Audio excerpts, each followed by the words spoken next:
ഈശോയുടെ അമ്മ. ഇതിന് നല്ല വിശേഷവും മാതാവ് കൊടുക്കുവാൻ പറ്റുമോ എന്ന സംശയമാണ്. പരിശുദ്ധ കന്യക മാതാവ് നമ്മുടെ ഓരോരുത്തരുടെയും അമ്മയാണ്. സകലത്തിന്റെയും അനുസരണത്തിന്റെയും ഉത്തമ മാതൃകയാണ് അമ്മ. ഇതാ കർത്താവിന്റെ ദാസി, നിന്റെ വാക്ക് എന്നിൽ നിറവേറട്ടെ എന്ന് അറിയിച്ചിരുന്ന നിമിഷം മുതൽ ദൈവമാതാവായി തീർന്നതാണ്.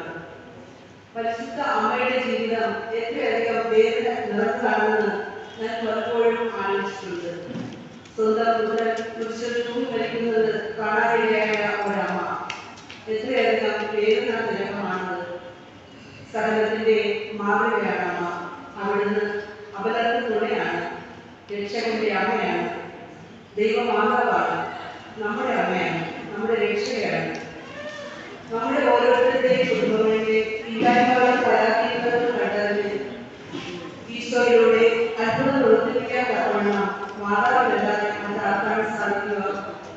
കാനായിലെ കല്യാണ വേദിയിൽ വെച്ച് മാതാവിന്റെ കരുതലും സഹാനുഭൂതിയും നമ്മൾ ബൈബിളിൽ വായിച്ചറിഞ്ഞതാണല്ലോ.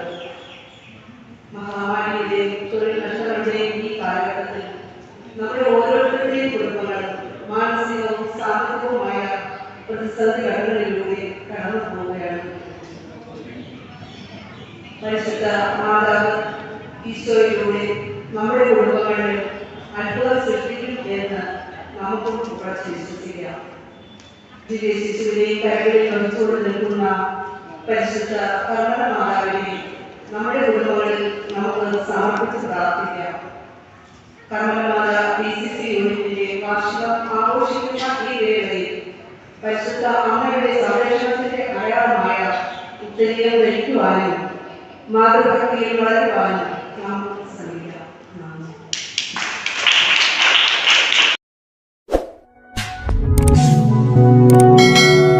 കൂടുതൽ വാർത്തകൾക്കും വീഡിയോകൾക്കുമായി Peyad media ministry YouTube channel subscribe ചെയ്യൂ.